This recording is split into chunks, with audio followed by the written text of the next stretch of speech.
Good afternoon, everyone. Wow, it's weird to say that now. Welcome back to the Blind Press YouTube channel and Coffee Stream episode 495. And we are finally back streaming during the day. Holy Christ. When I'm accessible. I Hello. I never honestly I didn't think it was gonna happen this quick. I was prepared for a school like we're shut down for the rest of the year type, like that's what I was gearing up for. So I'm Yeah, but I very think glad. the backlash from parents and just community members was so great that they were so worried, more worried than the majority of the teachers union who want to collect a paycheck to not work, and the government who's I mean, let's face it, our government is spineless as shit. Yeah. As soon as people rise up against anything that they try to instill, it's done. They're Yeah. done. They run like scared dogs, more so than any other Western country, I feel. Yeah. That's partially why Canada is kind of like a little bit of a joke. It's because our political Punch the fucking classes. parts guy. Uh-oh. Uh-oh. What did he do? Pincalo's gonna punch the parts guy. Oh no. Hey, I need the double piston caliper heavy duties. For what vehicle? Tell him my type. Oh, here you go. Are you sure? These look really small. Let me double check. Yep, that's the right ones. Are you sure? I'm going to be coming back. Herpaderp. Yeah. And Pincalo's got a bit of a time frame. Well, yeah, of course. Also, Of course. because he's got deliveries to make. Yeah. So like he's already kind of annoyed he can't do his breaks today anyway, but he was trying to get the right tool so he could do them like tomorrow or something, Yeah, when and he's then got go time. and do his deliveries.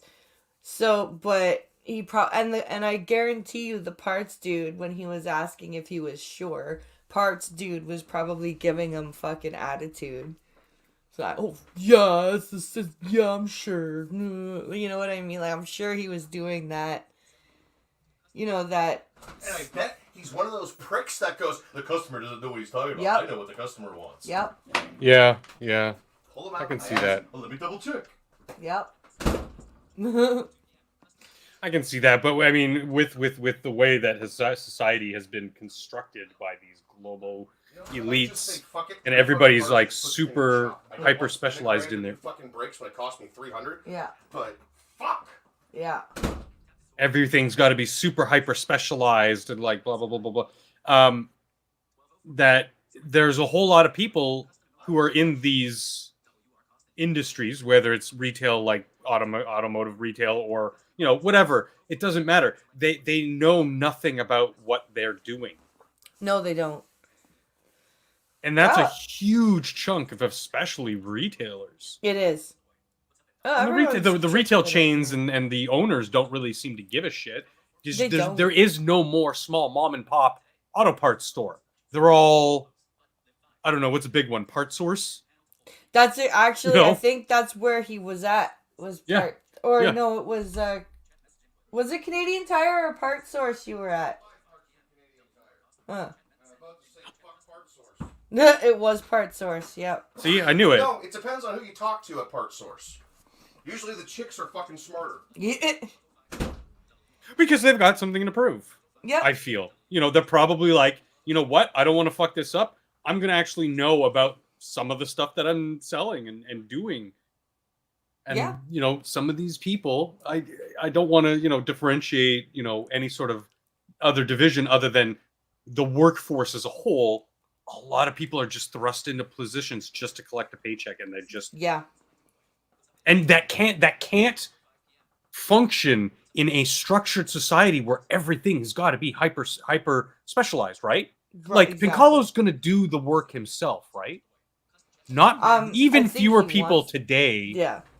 know how to even change their carburetor. how to change their Yeah, that's the oil. thing. Like, the fact that Pincalo has the choice to be like, do I want to fix the van myself or do I want to put it in the shop? Like, because he can change his brakes, right? He can change, like, all, like, there's a lot of stuff that Pincalo knows how to do. Yeah. That today's people, like, if you said, I guarantee you most people now, if you said, can you change your tire or your oil? Can you change your own oil? They'd look at you like, what? Of course I don't change my own oil. Yeah, I have that basic working knowledge of just basic maintenance on a car, even though I haven't had a car in like a decade. But there's other places where I put my focus. Yeah. Through my own personal education, survival training. I could probably survive in the wilds of Northern Ontario for 2 weeks, no problem. No problem. Yeah, sure, I'm a little bit of a cripple and things, but with the right tools, I could do it easy. Yeah. I know how to farm. I know how to do other different things. I've diversified. Even though my education, my career was in a specific, field, art and design and advertising. Yeah. I learned a plethora of other things because you cannot rely. I saw the writing on the wall. You cannot rely on a specialized society economics when when we were kids, it was probably more like a crapshoot, 50-50. Are you going to get the person who knows dick all or the person who actually knows what they're doing in their job? Exactly. Now it's more like, 85%. Yeah, everyone's Maybe creeping trickling up to in 90. here. We've got Maddie, we've got Selecta Boy, we've got Selecta. Costin and Elwin and John Migda and just wow. Hello, everybody. What's up, my people? Or I should I say can- BP's people. Maddie says, I can change my oil, tires, and brake pads. Exactly. Yeah, and that's basic stuff for a car. Yeah. And again, we've thrown that to the wayside because people just, they want that ease and comfort of just taking it to a mechanic. But then the mechanic's going to charge you out the ass for something that you could probably do for yourself in 20 minutes with, $10 for a bottle of oil. I don't know how much oil is these days, Woo! So I've got a few stories for us to go through. One of them is, so my kids have gone back to school. Yeah. Well, the children who attend the province's specialized schools, like for the deaf and for the blind, those of the kids who attend the school and live in residence there, they are still being forced to do virtual learning. Because that makes sense. Yeah. Especially for, like, the deaf-blind kids that need the tactile sign language. Yeah. How the fuck are you supposed to online school a deaf-blind kid? These morons are doing irreparable damage to an entire generation. Yeah. We see little pockets of resistance, but it's not enough. No. Like the truckers. Yeah. They're in Manitoba. Like, if that stops, people, we live in a very harsh climate up here during wintertime. Yeah. There's very little round the year growing that happens in Canada as a whole. Ontario has been a good province in that a lot of middle Ontario is greenhouses so that they can grow year round. But that does not make up the bulk of our by no food. means. A lot of that comes from down south, from Mexico, from the United States. And a lot of the things tomatoes, things that we're accustomed to getting year round are going to be gone if they don't straighten the hell up and stop with this draconian, insane bollocks. We're going to go back to, like, something that we've never experienced in yours and my lifetime. Oh, I was around for the Soviet Republic. Don't worry. No, but I mean, like, I'm joking. where It was a we joke. were, like when my grandparents were well, even before my grandparents, when my great grandparents were kids, Hmm. there were definitive like buying seasons, right? Like, oh, Yeah. you can't buy this vegetable this at this time of year. It's not in season. You want cauliflower? Do we Motherfucker, want to it's go back to December. that shit? Like, do we really want to go back to that shit where we are only buying what we can produce in season, and then because there are so many more people than there were back when that was feasible, like the farmers aren't going to be able to keep up and produce enough food seasonally for everybody. Because again, bringing it back to, we've relied on such a hyper specialized market that, and trade agreements with these specialized markets Mm-hmm. and industries. So yeah, we gave up, a lot of Canada gave up on the greenhouse projects because, well, you know what, we, for the same price and for no overhead investment, no initial investment to build all this stuff, Yeah. we can get our tomatoes year round. Big deal. Yeah, we'll just import it. Okay, we got the story up. Ow, mother. Mm.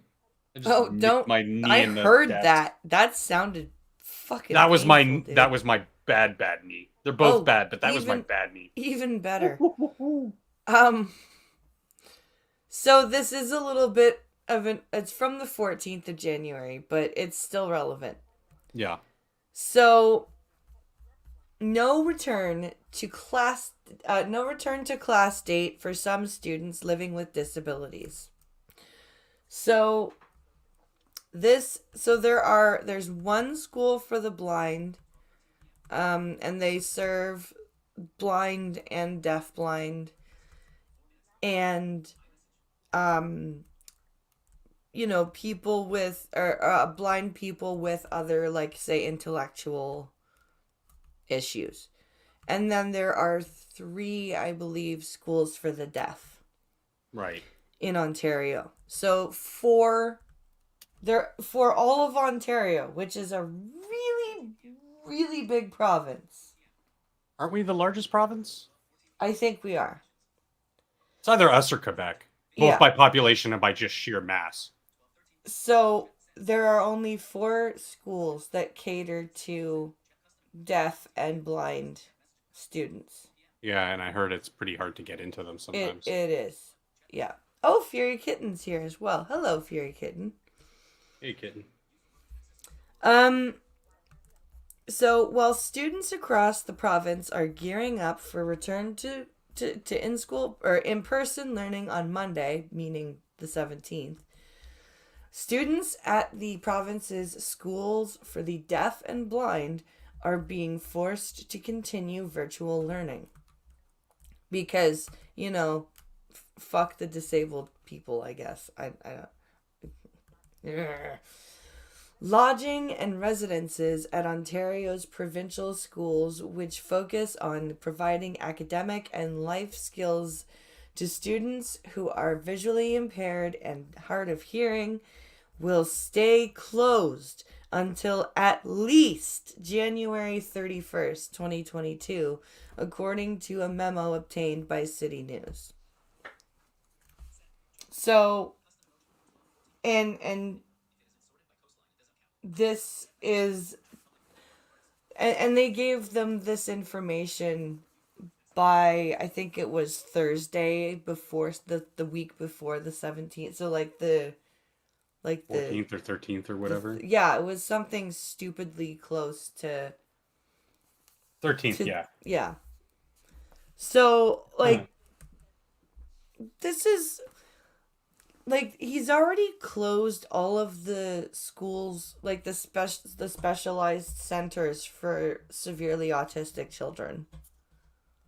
Right?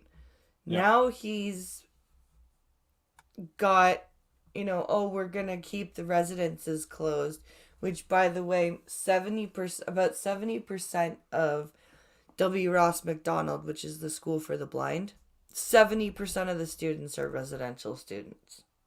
Yeah. So that's way over half of the school. I don't like And it. no, and the fact that it really feels like, and of course they're gonna say, oh well, we want to make sure the residences are clean, blah blah blah. They never closed. Like you're in the next paragraph, we're gonna see that this is the first time in 2 years that they've done this. So we'll say, quote, I believe this is their attempt at pacifying us for a few weeks. Tomorrow, Witcher, a teacher at E.C. Drury School for the Deaf in Milton, tells City News. Until Thursday, the Ministry of Education hadn't given schools a timeline for reopening lodgings, despite in-person learning returning on January 17th. Now, teacher, why should you need to be pacified? Well, because let's just remind Chad and anybody else listening in the future. Right before COVID hit, there were massive protests on the horizon from the teachers' union. Surprise, surprise, that they wanted more money. Yes. And there's also a really big problem with abuse in these residential schools, like teacher on student abuse. So like these teachers, like not all of the teachers are bad, but like these teachers really feel, it feels to me like they don't want to go back to school. They don't want to work with the disabled kids. They don't want to have to deal with extra protocols. Do you know what I mean? Maybe I don't know if I think that that would be the majority, because I think No. for specialized teachers who would want to work in these kinds of fields, who take that extra time of learning how to teach differently abled kids, Mm-hmm. it takes a special kind of person, and they want to go that extra step. I do genuinely believe that even most teachers themselves, yeah, they want to help. It's that Yes. small chunk of percentage of people, teachers, that are just, they're self-serving, they're assholes. Like I said, they're in the wrong job. They're They in it are. to get a paycheck. Yeah. Or younger teachers, or they're older teachers that have gone through so much trial and tribulation, given from the school boards, the unions, and now kids being running roughshod over the schools. Yeah.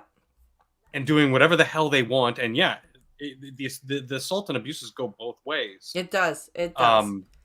And they've just been disaffected, and they're like, well, I've got tenure anyway. I'm just going to ride it out until and I just don't care anymore. Yeah. There's a huge chunk of those. And remember, months ago, we were talking about the abuses of residential schools on Native specific residential schools. Yeah. And I brought up the notion that this kind of stuff happens everywhere. It's not, singularly a Native residential school problem. As we see with these kinds of schools, that kind of stuff happens too. It's people who have power exercising it on people who have little to no power. Yeah. And so those are not people who should be in such a position of trust. Because absolutely. What's my stance on kids, right? Like they should be the only protected class. Exactly. And I think teachers should go through. I think, first of all, before I make this point, police need more vetting. But I think teachers need to have about or the same amount of vetting as police do. I would agree. There's almost no vetting by the school boards to these teachers. Yeah, you just get like a background check and that's about it.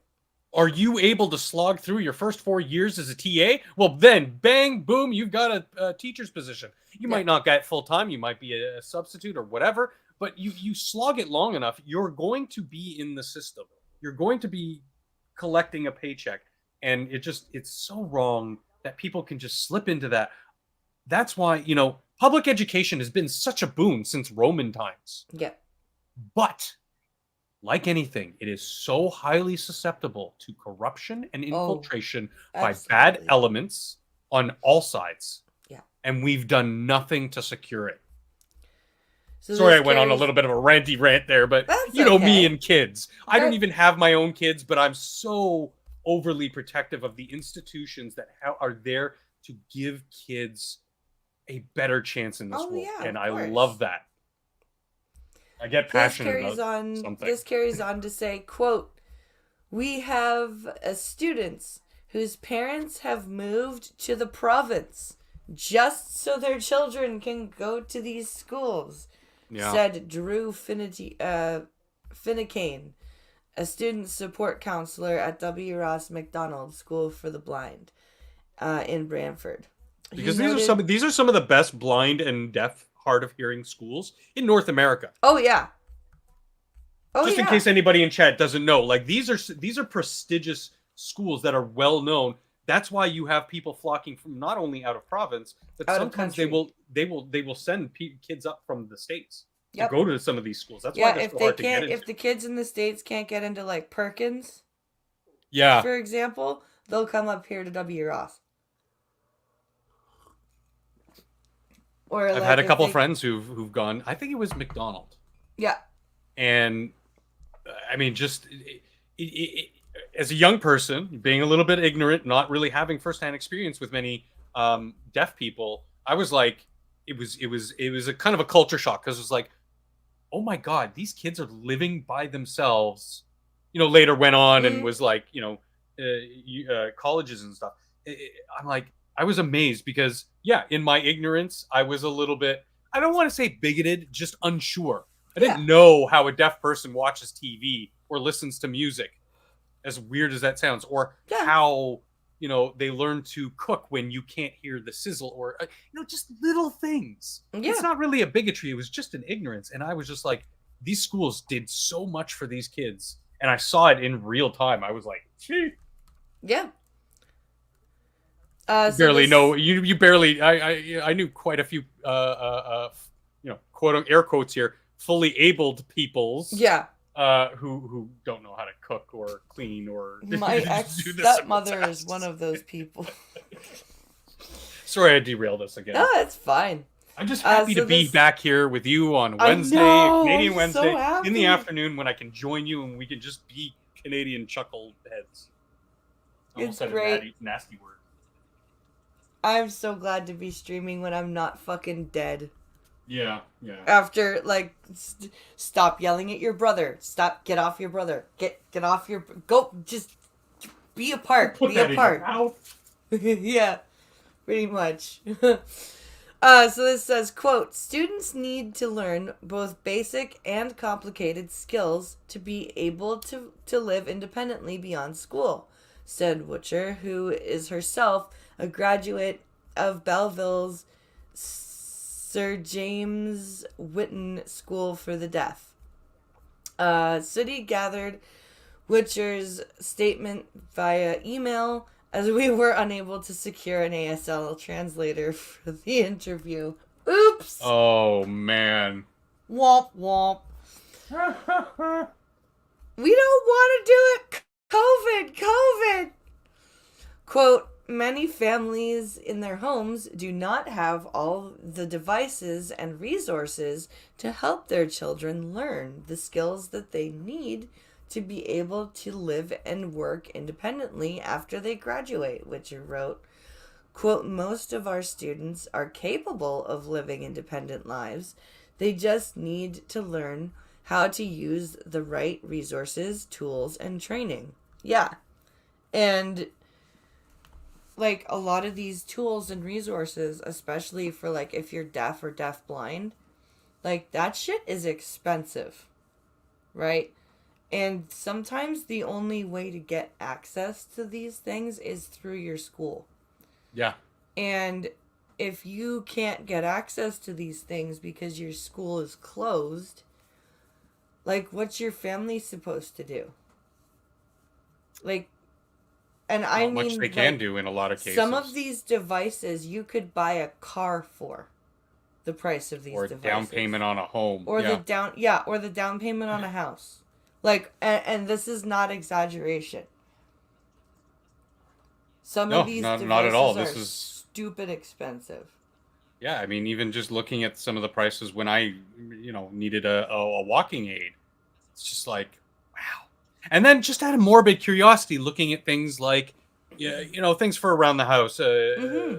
stainless steel bars in the bathroom, other things, wheelchairs, other things, just to fulfill my morbid curiosity. And then, like, I looked Mm-hmm. around this store, and I was like, I could work my entire life and never be able to afford some of these things. Mm-hmm. Like, it is insanely overpriced. But that is not to go too much off on a tangent, but that's because there's a government corporate partnership here Yep. where they work on certain things to lower prices because it's going through, provincial insurance or whatever. Yeah. However, the things that they don't cover, they're not going to negotiate with the manufacturers to get better prices on walkers or braille readers or whatever. And the things that they don't cover is like the list of things that they do cover, you could probably count on like one hand.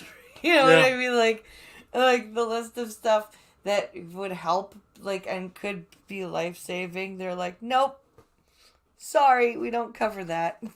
Or even just to get a little personal, knee braces. I wanted Mm, bionic knee braces, and yep. no, it's not as cool as it sounds. They're just like, if you ever seen like Stone Cold Steve Austin on WWF or whatever, they're knee braces like that. They're the regular sort of like cuffs that just have a metal strut system on the outside that just give you a little bit more support, and you're you know way out of my price range. And I Yeah. went to the appropriate medical help, and I said, I know for a fact that this would give me a massive increase in my quality of life. Is it covered? Nope. No. Okay, well, what about a cane? No. What about the proper medication? No. Depends. Yeah. Is it Tylenol? No. What about prescription pain meds? N- Yes.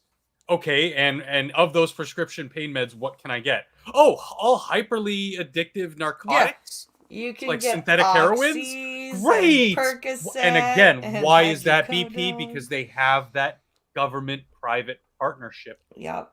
to push that stuff. Yep. Again, there's that seed of corruption in an otherwise fairly good idea of a system. So this says Bunch of when. cripples just bitching. Yeah, exactly. Right. So so this says when our students are forced to learn virtually, they say the problems and struggles hearing and seeing students also encounter are magnified. I can totally see that. Like, it's hard enough to keep my freaking sighted. Like, there's a reason I specifically told my kids' teachers they weren't going to be on the Google Meet, because it was just an exercise in futility. Yeah. Right? Like, and they can see and hear. Like, I cannot imagine trying to, okay, now, like, the teacher has to describe what she's presenting to the on the screen, right? And then if she's describe, and then of course there's the deaf blind kid, you know, hopefully their parent knows tactile sign language, so then the parent can sit there and look at the screen and then tap tap tap tap, look at the screen, tap tap tap, like Jesus Christ. Yeah, yeah.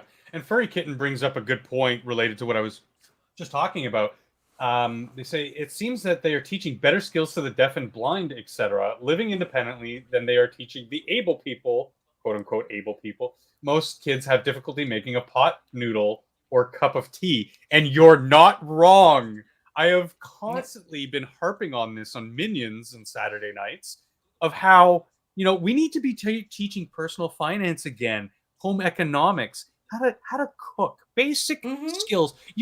Not everybody needs to be a Gordon Ramsay in their own home No. kitchen, No. but basic skills, basic knowledge of what a Maillard reaction is, how to make a basic vinaigrette or the Yeah. basic mother sauces or whatever. Just very basic things aren't taught anymore. No.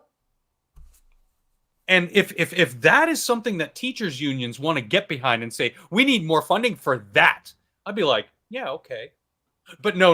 Instead, they want to go, well, we need more funding because I don't make enough money. Yeah.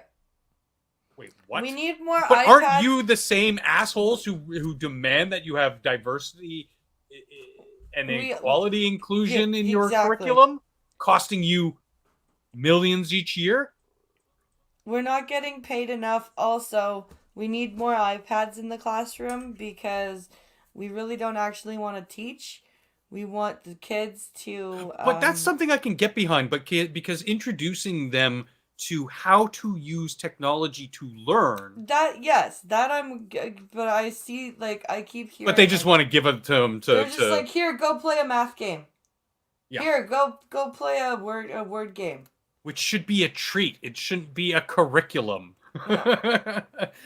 Even when we were kids, we had things like Math Blaster and these other fun educational games. But we did that after we learned the typing exercises and typing exercises or basic coding language stuff. Yeah. You know, you were learning that stuff on your one computer class throughout the week.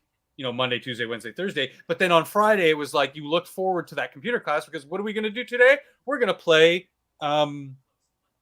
Net Trek or some other vaguely educational game. Oh my god! That stupid paint game where you could mix learn your colors by your color palettes, both pigment primary and light colors. Yeah, I loved that game. Even even things like that. But I'm also on board with them because this is what we did, and it seemed to pan out really well as a. I mean, at the time, wasn't thinking much of it, but looking back on it, a great team building exercise is we played the precursor to Halo, which was Marathon. So basically, if anybody isn't familiar with Marathon, just think Halo, okay? So you had two teams in two separate computer labs who would face off against each other, but there was communication, team building skills, like planning, strategic planning, and things like that, that really even brought people who on the playground would have been at odds with each other on the same team, and even more effective than gym class when you had team sports and stuff. Oh, for Looking back at that, I was like, wow, that was so much more important to my socializing skills than everything else combined. Absolutely. But I feel like they're not teaching that stuff anymore. I feel like they're just like, you're bothering me. Go do something while I... Or little Johnny might take a little, like, might be a little, not diagnosed ADHD, but, you know, a little bit of that, you know, a little bit more hyperactive than the rest of the class. Yeah. Here, just take an iPad and go read Lord of the Rings, or I don't know, whatever, Harry Potter, you know, like, it's a hands-off approach, which doesn't work, especially bringing it back around to one of my first points of hyper-focused, hyper-specialized types of industry, where a lot of parents and entire generations or generations of parents have abdicated their education, their role in education, completely to the school board. Yeah. You see some parents fighting back in different locations, but it's not a collective effort of parents to say, yes, we need to get back involved, more involved, and know what the school is teaching, how they're teaching, who's teaching my kids, etc. Yeah. And I just don't think that, you know, the societies as we live in them now is conducive to that. Mom works, you know, 8 hours a day, dad works 10 hours a day, and when they both come home, they get dinner on the table and blah blah blah. And, you know, even the best of parents will have story time, interaction with their kids, and, you know, really try to do their best, but it's not enough. Yeah. Especially when they're relying on the schools to teach them about math and science and sex and interpersonal skills and all this other stuff. They just don't have the physical time to do it, to be able to, you know, live in this society, to put the roof over their heads and put the clothes on their backs. It's a never-ending battle that we the people are losing. It's sad. Like, and then you've got the the um the like you said, the added piece of the specific educational thing, like a blind school or a deaf school, and then you've got that abdication. Like, i'm not I'm not saying that most, or like that most parents of blind or deaf children aren't trying their damnedest to learn. Like, my mom learned at least grade 1 braille. Mm-hmm. Like, she learned, like, she tried her best to learn, you know, about blindness and how to help me and whatever. But of course, like, I had specialized vision teachers that came into the public school that I went to, that taught me braille and taught me, like, how to use a screen reader and all that. Like, parents, Yeah, it's that hyper like, specialization. But yeah, that's a good example of this hyper specialization. Like, don't get me yeah, wrong with my rants about these specialized, but yeah, like they needed that extra step, yeah, that extra little bit of education, those extra tools in their belts to give you a, or just anyone, an extra leg up, yes, because it's just something that, yeah, parents can give all the love and attention and try their damnedest, but there's just some things that you need to get a little bit of help with, and there's nothing wrong with that. That's and then nothing to of be ashamed course, there are some parents that, maybe they have more than one child, and maybe their other children are not disabled, of. Mm-hmm. right? And then so they have to, because non like able-bodied children come with their own host of Yes, issues they and do. attention that they need. And like, so then the parent has to be like, okay, now I need to carve out time for little Johnny, who needs help with reading braille and everything, and then little Susie and little Tommy, who need to go to football practice. And like, like, it's hard, like. Yeah, and that's why this whole two-parent income trap is just that. It's a trap. It's to keep, and this is just my own supposition, but it's to keep the regular working Joe Lunchpail and Sally Lunchbox, keep them constantly having to fight in a Yeah, society that we've built with yeah, automation, with the industrial revolution, with all these wonderful gadgets and toys and scientific innovations, that we should be living in the laps of luxury, but we're not, mm-hmm, because we're still being kept to chase that carrot. yeah. So we all know that I am very much against vaccine mandates and all this stuff. But this is not how you fight against that. Okay? Alberta restaurant ordered closed for accepting dog photos. And no, I am not mishearing voiceover. Dog photos as proof of vaccination. Yeah, I see that.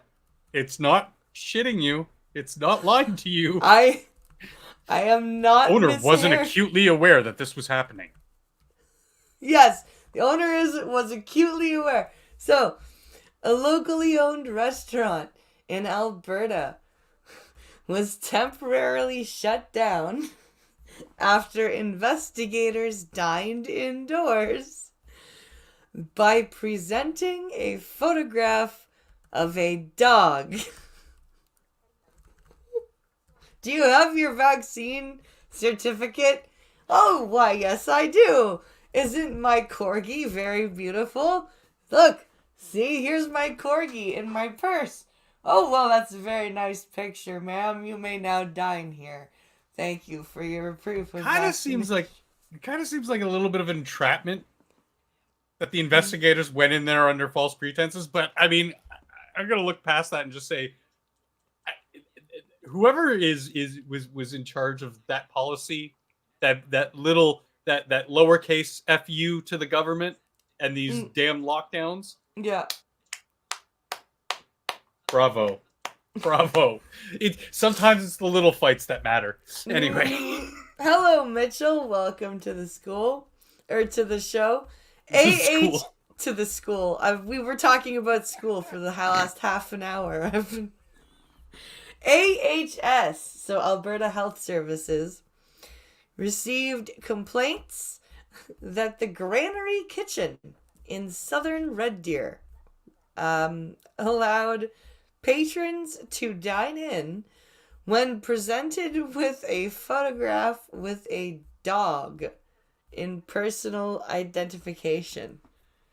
Fuck you, Karen. According to, let's see, to an order obtained by Red Deer Advocate.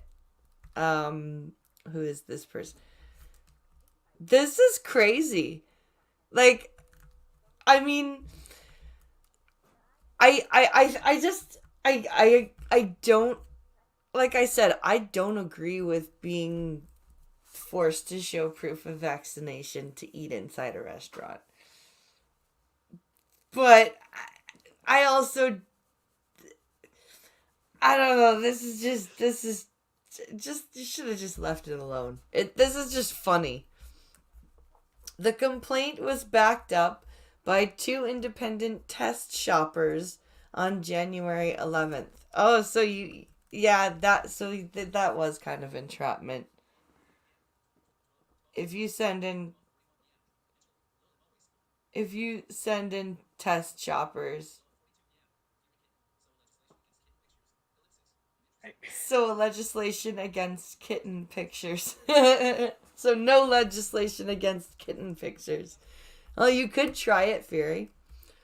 Quote, the test shoppers entered the premises at separate times. In both instances, facility staff used a tablet to make it appear as if they were scanning a QR code, when in fact the staff member was presented with a photograph of a dog. So wait, the staff member pulled out a tablet to try to do a QR thingy. Hello. Keep talking. Here's some money. What's the money for? The thing you're gonna do later. Oh, okay. You know. Make it rain, baby. And also, are you on the dog? Yeah. That's stupid. Fucking lady. I mean, so the staff had, they would pull out a tablet to do the QR scan. The person would show them a picture of a dog, and they'd be like, "Oh yeah, that's totally a dog." Again, I just have to like clap and just say bravo, because like, yeah, you're fighting fire with fire. You're using political theater to combat political theater. I'm of the mind that, nothing in my entire decades-long life on this planet had anyone, except for my earliest years in school, ever said, okay, are you vaccinated against polio? Do you have your MMR? Not when I walked into a hospital, not when I walked into a restaurant, not this, not that. I don't think that I even got asked what my vaccination status for my childhood vaccines was when I went to give birth. Yeah. Because all that shit was just in my chart. Yeah, well, they're actual vaccines. They prevent the spread of these. But they didn't horrible... even ask. No. And whenever I walk up to a place and they demand to see HIPAAs, please, I'll be like, no, I'm not sharing with you my personal medical information, unless, of course, you want to show me your personal medical information. And what I'm going to require from you is a negative Hep C, Hep B, from you and all, if it's a restaurant, you and all kitchen staff, negative HIV test, positive vaccination status of actual vaccines like MMR, polio, and all these other things. If you can show me that, then I will show you my papers. Mm-hmm. And they won't. They'll, oh, well, I don't care. I really don't care what people above you say to you. I'm just following orders is not a fucking excuse. No. I'm just doing what my boss told me to do is not a fucking excuse. Doesn't work for the SS. It doesn't work for a police officer. It doesn't work for you when you want to flip when I just want to get a burger from your little corner shop. No, it's stupid. It drives me nuts.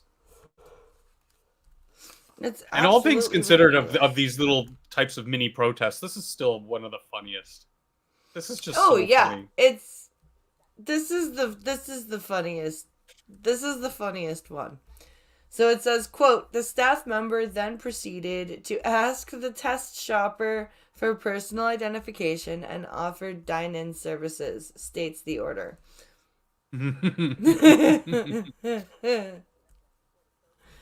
Indoor dining at the restaurant was ordered closed on Friday and reopened over the weekend.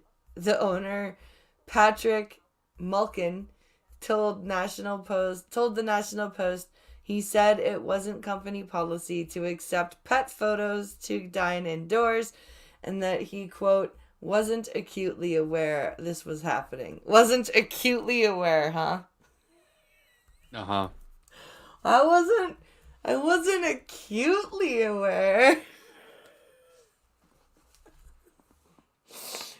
I love how Wait. you put What I the love how he fuck? put that in there, that he wasn't acutely aware.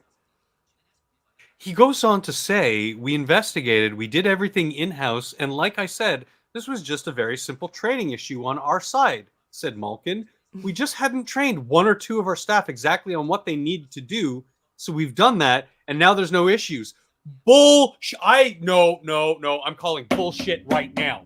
Motherfucker, This is not a training issue. This is people, probably you, and I would say he's outright lying. He knew exactly what was going on. Yeah. I'm not deriding him. I'm not critical of what happened. I'm critical of the fact that he's lying. Lying, yeah. Be like, you know what? Yeah, this was us using theater to fight against their tyrannical playing theater over this shit. And you know what? We're gonna stay open, and I don't care. Piss off. If he said that, I'd be like, yeah, bravo, good, stick it to them. That is just going. These stories, the barbecue place here in Ontario, this restaurant. If these things keep happening, it's going to inspire more people to fight against the tyrannical moves. Yeah. But just own it, dude. Of course, yeah, I totally would have. Just own it. Just be like, just own it. So it says, asked how inspectors knew to present a dog photo as an alternative to a proof of COVID vaccination, he noted, quote, that was something that was part of the training issue. At the front door. Okay, dude. Scenario in my head is that while they're training, they're like, okay, so you ask them for their COVID stuff, and here, I'm just gonna use this picture of my Rottweiler, and we'll just pretend that this is my vax paper. Now here, you take it, you scan. Like, no, come on. No, this is bullshit. Like, dude, just own it. Just fucking own it. Now you look like a moron. Right? Like, now he looks like an idiot. You know, I didn't know there were Jews in my attic. What do you mean? Yeah. Like, now he looks like one of those stupid Disney, like, Minions villains. You know what I mean? Like, You're just grossly incompetent. yeah. Like, dude, really? There's always a small chance that he is, but I've worked in enough small eateries like that to know, no, I don't think so. I mean, maybe he's the owner, so maybe he's just one of those owners who leaves it up to his manager and his head chef to do the daily operations. Yeah. It's possible. I'm trying to wrap my head around it, but everything leads me back to bullshit. You have a message from the driving society? If you need rotors, get them now. If you need rotors, I get... had to step down to the certifieds from premiums because nobody has premiums in the fucking province. Holy shit. Bye. Yeah. Save $12. Wow. What do we got going on in chat? Not to mention the picture they have on the poster for diarrhea looks like a woman barfing. Ah! See, that's the thing. That's the thing that, you know, if we wanted to handle this crisis appropriately, like they sent me home testing kits, BP. I never asked for it. They just gave them to me. I'm like, I don't want these. I don't care. If I have symptoms, then maybe I'll, you know, like, sorry to go too much off on it. Come back. Yeah, if I had symptoms, hey guys, there's, you know, SARS-CoV-2 is going around, SARS-CoV-1, whatever, MERS, whatever the big scare du jour is, the big medical scare. It's like, if you have symptoms, then yeah, you know, have an emergency intake line or whatever, or go to the hospital. You know, do whatever it is you feel that you personally need to do. It depends on how bad something is hitting you, because everybody's immune systems are different. Yeah. And go seek treatment. But to drum up scare in otherwise normally seemingly healthy people with zero symptoms, those are the people that are clogging up, and have been, before this thing even was a thing, have been clogging up our hospital wait rooms and our doctors' offices, is people who are just so afraid of non-symptoms. It's almost like a mass formation psychosis around hypochondria. Yeah. Being a hypochondriac. The hypochondria. It's turned so many people into these hypochondriacs. Why can't I say a word today? Jeez. I don't know. It happens to me quite often. It's because you know, I might not be an actual certified doctor, but I've done enough medical research in my life that I'm more of a doctor than certain doctors who have their medical license, but who've never practiced a day in their life and who are giving national health advice. Yeah. Sorry, did that just come out? Oh, I'm sorry. But no, yeah, like, I mean, if I were to today come down with, you know, severe chest pains and, you know, my nose is running and all these other things that aren't just because I'm a smoker or whatever, you know, normal, you know, more than just the sniffles, let's say. And it gets to a point where, like, I'm even me, who's stubborn about going to the doctor's office or hospital, would say, you know what, this is probably progressing to some point where I should probably seek medical treatment. Then I feel that that's justified. But otherwise, going, you know, I don't know. But if I were to use that home kit and test myself, I would probably test positive. Yeah. But I wouldn't know it because I've not been sick. And thus there's no need for me to seek treatment or seek these things that people are doing to you know, in their own minds, you know, prevent getting sick. It's like everybody's gonna get sick. Of course. Whoa.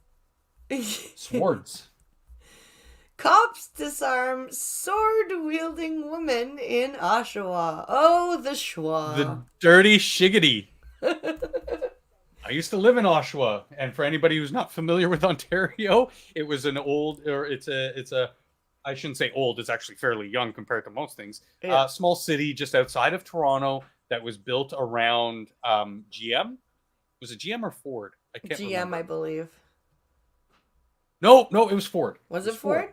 Yeah, I used to work for advertising in Ford, but they closed it all down because, of course, manufacturing has to go the way of the dodo in Western society, in Western North American Western society. Manufacturing has to go bye-bye. So it basically turned this place into a dirty, crime-ridden hellhole. Obviously, because it's a small city, people, it's not as bad as like Portland. No. But it's like, you know, the size of one block of Portland, let's just say, population-wise. So what did she do with the sword? Police say she was using the weapon to damage vehicles. That's... Dude, does she think she is in the Army of Darkness? Do you remember when Ash's car falls from the sky and the guys are like attacking it with their swords, and the one guy goes, "What a piece of armor this is!" She's a time traveler from the Dark Ages. These beasts will not die. $50 says meth. Yeah. A Durham Regional Police cruiser. Let's see here. And this is what the picture is. It's of the... So, a woman using a sword to damage property on a residential street in Oshawa was arrested after a cop used a taser to stop the rampage, according to Durham. According to Durham Regional Police. Now, I would hope the picture's just of a Durham cruiser, so I would hope that the handle of the sword was not metal, because if she's being tased and holding onto a metallic... No, she's fine. Because she's ground. I mean, I'm assuming she's wearing rubber-soled shoes, and because she's holding it and it's not creating a... Okay. She's probably okay. See you, everybody. Hello. Drive safe. Let what's his face know I should be there around 4. I did. Just before. I did. He said Take care, he's gonna be Pinkolo. with a student, and he lives in a walk-up. Mm-hmm. So he says the box is gonna be out of sight, across from a blue snow shovel. Up to the right, like up the stairs to the right. Okay, it's inside there. Yeah. Okay. At least it's not outside. That's No. all I care about. Okay. No, it's not outside. All right. See you when I get back. Yep. Monitor for the new computer. Yeah. I want to know what kind of sword. I don't know.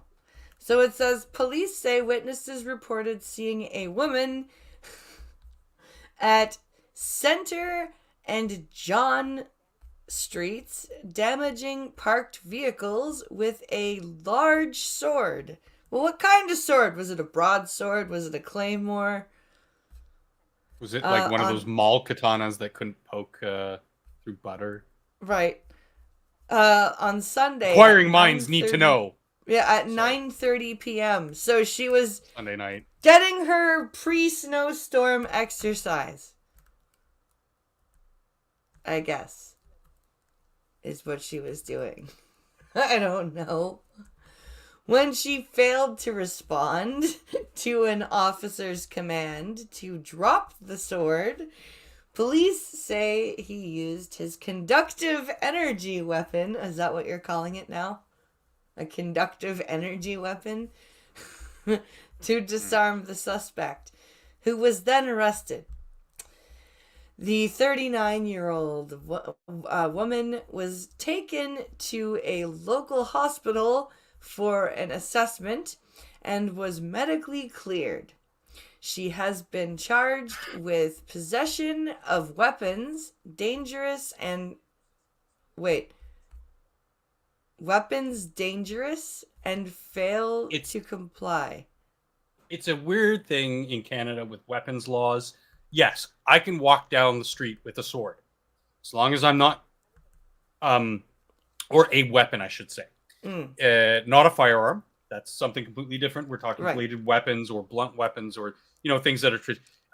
the thing is the intent. So I can walk down the street with the sword if I get stopped by police, and it's very specific in how... Oh, I'm just moving this from point A to point B. So like it's not being used to, attack someone? No, officer, not at all. Or is it going to be used in self-defense in any way? And that's the key. You say no. Because even if I had a carpenter's knife or a belt knife or something, an X-Acto knife, if I said, it's in my bag, it's, for art class, blah, blah, blah, blah, blah. And, if I say, or if they were to say, well, would you use that for self-defense?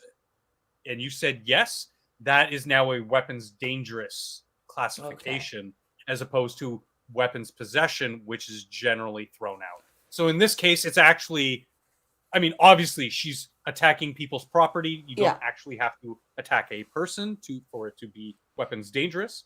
So therefore, that's why it's called a weapons dangerous possession. So if as my opposed to sister possession. had to walk to Kung Fu, for example, and she had to carry her katana, and the police officer stopped her and she goes, "Oh no, I'm on my way to martial arts class."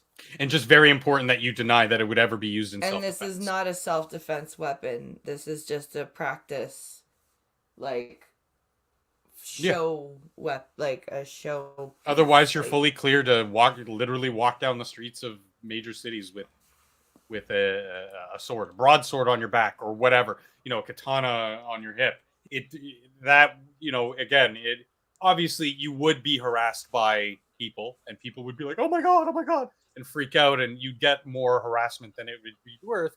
But very lively, cautiously, you could avoid legal charges.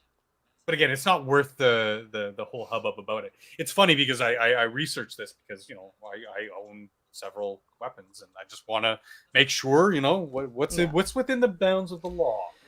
So that says failure to comply with undertaking. Her name was not released. Okay, so she got hit with the weapons dangerous and failure to comply. Yeah, because I mean, yes, if even if you aren't in the commission of a crime, you still have to comply with police here in at least Ontario. Don't know about the rest of Canada. Like you have to, if they give you a reasonable command, you have to comply, because on the street, on ground level, as they say, which police are, they're not the courts. No, it's the legal system afterwards that will show, and that you can be recuperated for your time and harassment and whatever possibilities. I'm not saying that those are but those are possibilities, that those are the undertakings of the court and the legal system, not of the police interaction. So there is the necessity, the demand that you have to apply. Like, so if a cop, I know in the United States there's certain states that if a cop walks up to you and says, "Show me some ID," you can say, "No, fuck off." Mm-hmm. It's voluntary. Here, no, you actually have to show your ID and be like, "What's up, officer? Is something wrong?" Like, there was one time when before, I was coming back from a buddy's place, and it was really snowy, so I was just trying to look for the bus stop with my cane, and a police officer, like, it was a veteran and like a trainee. So I guess the veteran cop wanted the trainee to like interact with me, I guess, as practice for something, like, I don't know. But they pulled just to show basic, level interactions with the community. Yeah. Because again, that's something I'll give most police, in at least my experiences in the places I've lived in Ontario and with the OPP. Generally, most of the time they're okay. They're very they've had a lot of training with that sort of community level interaction. So they're generally okay. Don't get me wrong. Any institution like that, there's a lot of bad apples as well. Oh, like the I want to say Vaughan, but it's the Peel Region Police, which is the northern border of the city of Toronto. There's several districts which all fall under Peel Region. Those police never had a good interaction with. No. That's not to say there aren't good cops in that region, but I've just never had a good interaction with that entire police force. I've had several. It's not like I'm a bad person or anything. It's just like, sometimes you do things when you're a kid or a teenager or whatever, like smoking some ganja in a park, and it's really telling of the police force of, okay, what do they do in a situation where there's a bunch of 16, 17, 18-year-olds smoking dope in a park? Yeah. Do they let it alone? Do they interact and then just give you a little slap on the wrist? Or do they charge you to the full extent of the law? Yeah. And that's pretty telling if they do something that egregious to basically kids. Well, like when they pulled over to talk to me, they were like, "Hey, are you lost? What's your name? Are you lost?" Mm-hmm. Right? And not being an idiot, because I also had like a freaking half ounce in my purse, and it was in like 2016 years. Like it was before things were fully whatever. I was like, Yeah. my name is this, right? I'm okay. It's just a bit snowy. I'm looking for the bus stop. That's all. That's it. I'm not lost or anything. I'm okay. Thank you for asking. Yeah. And they're like, okay, well the bus stop is about 10 feet more more in front of you. You have a good day. Right? I don't know how to delicate. Like, I don't think I need to put it delicately. How did they know immediately that you were blind? Like, Yeah, you I have your had my cane. or I had okay, my so cane. they immediately knew, Yeah, and I that was could feeling. could I was see them using just my being a cane. little bit I was concerned. using my cane to like feel for the gap in the snowbank for where the stop was. Yeah, yeah. So they pulled they kind of pulled up to be like, "Hey, are you okay? What's going on?" And I'm just like, Like "Yeah." an actual genuine public concern. Yeah, yeah. Yeah, and so they're like, "Hey, what's your name? Are you lost?" So instead of being like, "Well, fuck you, officer, I'm not giving you my name," But I they was they like, also did identify themselves as "Yeah, police. they did. Oh, They were okay. like, "Hey, we're ex regional police. We're just I'm." He actually said, "I'm just out here with my rookie, training them, and I saw you. Are you okay?" And I'm like, Okay. "Oh yeah, yeah, That's cool. I'm good. I'm just looking for the bus stop." And he's like, "Oh, about 10 more feet." And then, but because I wasn't, "Why do you want to know my name?" Like, you know what I mean? Like, be, it's the way you interact with police that usually gets you in trouble, right? Yeah, yeah. Most times they don't stop you with the intent to arrest you. Most times. But if you cop attitude with them, right? Mhm. And you make things difficult for them. Like, because you don't know, first of all, you don't know how the rest of their days went. They could have, honestly, they could just be stopping you because your tail light's out. And they could just be coming from, they had to just go and scrape some kid off the sidewalk because of some stupid drunk driving accident or something, and you're copping attitude because they pulled you over for a tail light, Yeah. right? Like it's 9 times out of 10 the reason you're gonna get arrested is because you're being an ass wipe. Furry asks basically, how long does it take to become a cop in Ontario? You want to have a little bit of a laugh there, Furry? Like a year. 24 weeks. Yeah, less than a year. 24 weeks, less than half a year. Yeah. Now, there's there's other things like additional training and blah blah blah blah blah. But you can get on a police force in 24 weeks, and it can take up to 6 months or 6 weeks, something to be vetted. Yeah. Like just to have your background stuff, application process, just gone through the first time. Yeah. So half a year you can become a cop. Doesn't Now, take long they at all, are- and I think that's a shame. It Obviously, is. we don't have some of the policing problems that other places do, but We I'm do I'm of the need- mind it should be like 4 years. Absolutely, and we do need better mental health training.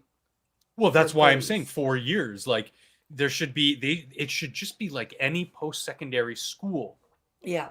where you actually have in classes in semesters where this one we're teaching you new advanced techniques, how to use the computers, blah blah blah blah blah blah. In this class we're teaching better mental health training, how to not physically disarm somebody, but mentally disarm them so that they're not so defensive, so that you can have one of those pleasant interactions with the public Yeah. as opposed to escalating things, Like- like little things like that could be spread over a curriculum that would for sure. give us way better policing than we have now. Like we I'm sorry, just one last Oh, yeah. point. I'm not of the mind that police should be taking the role of social workers, though. No. I think police should be police, and that's it. Again, they go, they bring in a suspect, they leave it to the court system. They go out, they patrol, they keep, they uphold the public peace, and at the end of the day, they're not judges, they're not partisan, they just do a job, but they do it with all the tools and all the innovations that we've developed over the years. That Absolutely. Like, we know somebody whose brother called the police for himself. Yeah. He was suicidal, and he called the police asking for help, and he was cutting an apple for himself when they arrived. And instead of putting the knife down, he started walking towards them, like, to just, like, come and talk to them, right? Yeah. But he still had the knife. Yeah, yeah. And I guess they did tell him to put it down or whatever, but he was in his, fucked up mental state or whatever. They shot him 8 times. And they killed him. And all he was trying to do was get help.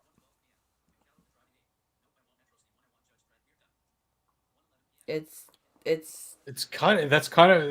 similar but very distant situation from, remember the kid on the streetcar who was in a drug fueled state, going a little crazy on a streetcar, and people wanted to criticize the cops for shooting them. Yeah. And I'm like, well, no, that's a clear-cut case of somebody who's being very highly dangerous with a dangerous weapon, people around, and he's going to charge at cops. You're damn right. Sorry, not sorry.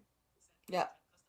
Serve and protect. And they were serving and protecting at the same time. Yeah. Whereas a case like that, yeah, like, I mean, that seems like it's a little bit of a reactionary judgment, poor judgment. I mean, I'm sure he really should have put his freaking paring knife down. He should have. Yeah, that's down. one thing. But like, they didn't need to shoot him 7 times. You don't need to fill him with lead. You don't need to empty your fucking magazine into the fucking kid who called you for help.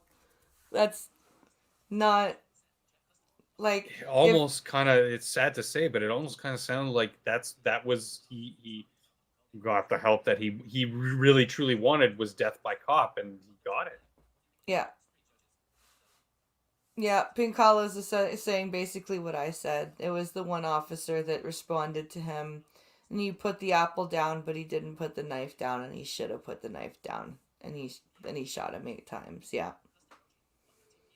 No, he did he did fuck up. He shouldn't have approached him with the knife. That was, but the officer should not have discharged again because his he wasn't acting violent. He wasn't charging the cops. No. They already had their weapons drawn and trained on him. Obviously it's hard to say because I wasn't there. I'm not privy to every, but it just sounds like it was a little bit of an overreaction. But I agree with you. He should have just put the knife down. Yeah. And again, that's why I say, just comply. Yeah. Because even if they're in the wrong, and any good lawyer worth his salt will tell you the same thing. Even if the police are in the wrong, that is not the moment to fight them on it. No. You fight them back in the courtroom. If your rights or something were infringed upon, you fight it in the courtroom. Exactly. Sorry, not sorry. You're going to spend a night in jail or whatever, blah, blah, blah. You fight it in the courtroom. Then you sue them. Boom, you got some more cash in your pocket. Bada bing, bada bang. Or even if it wasn't, if it was just okay, we're sorry. Thank you. That's all I wanted. He knew what he did was wrong. It was a teaching moment for everybody involved. Yeah. Maybe some remuneration for the prison time. Blah blah blah blah. Even if it's nothing, you just it was but you're settled. You're gonna make it worse if you fight with the cops. Yeah. At the moment, you're fighting with the hammerhead instead of the person wielding the hammer. Yeah. As a nail, like to use the old, all hammer see nails. Wow, where does the time go? I know, right? It's already been an hour and 15 minutes. That's crazy. Holy shit. Well, guys, you have come to the end of the show. I'm glad. And I'm so much more energetic in the freaking. Oh my god, it was killing me. I have to say, like, I bet. just trying to keep the boys from, like, even when they got outside to play, they were just pissing each other off, and That's like what good brothers do. that exactly, right? That's what they like, just trying to keep them from killing each other, like keeping them okay. Now it's time to do this educational activity, and okay, now it's time to get you guys to go to sleep. Oh fuck, I still have to do a stream and not sound like a fucking Zombie. Oh god. The joys of motherhood, especially when you're when yeah, you know, like when Carlo's out, he's you know, putting that pedal to the metal and bringing Yep. home in the bacon and all those other but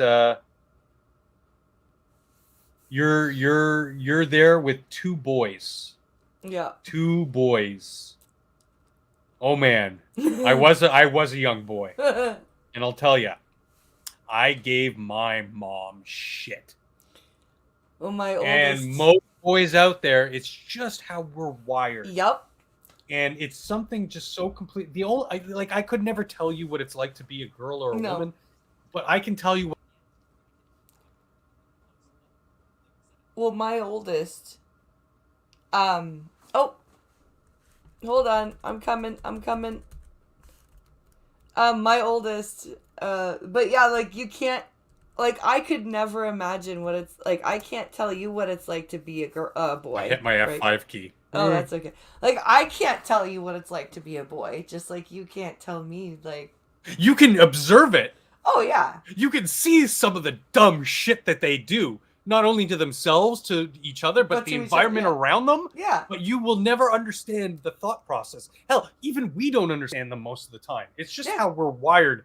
And, you know, like to any other mother or parents in general out there that you know, fights the good fight, the actual front lines of society, like just it's impressive because, you know, not everybody can do it. And again, especially with multiple boys in the home, it can be a little taxing, but you still manage to get it done. Well, my youngest is a carbon copy of me too. He's got my temper, and he's got my.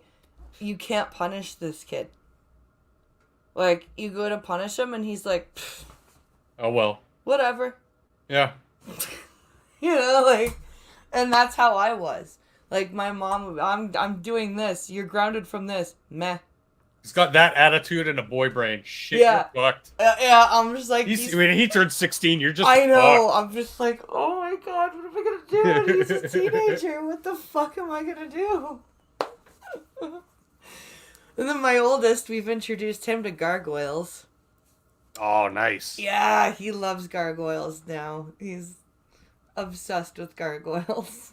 That was a really good show too. It was a good show. And it had, like, freaking Jonathan Frakes in it, and Keith David, and... like, Marina Sirtis. So many, yeah, Marina Sirtis. So many good actors. Speaking of Jonathan Frakes and Marina Sirtis, join us on Saturday for the Star Trek stream, where we will be speaking about our picks for the strongest females and weakest males in Trek. Interesting. Yes. So what you're saying is I can trigger the panel with some of my picks. Yes. Not you so much, but oh my god. Skep and Hammer. Yep. I'm just gonna trigger the fuck. And I think you know who. Yep. You know why. Hey man, I still like Kira. Oh, all right, you know, guys. Bitch with a purpose. Thank you so much for watching. I hope you guys have a great rest of your day. Keep an eye out because I may do a like computer unboxy setty up thing later, so keep an eye on that. But cool. Otherwise, I'll be back. I might do a coffee stream Friday afternoon because it's a PD day. But I may not.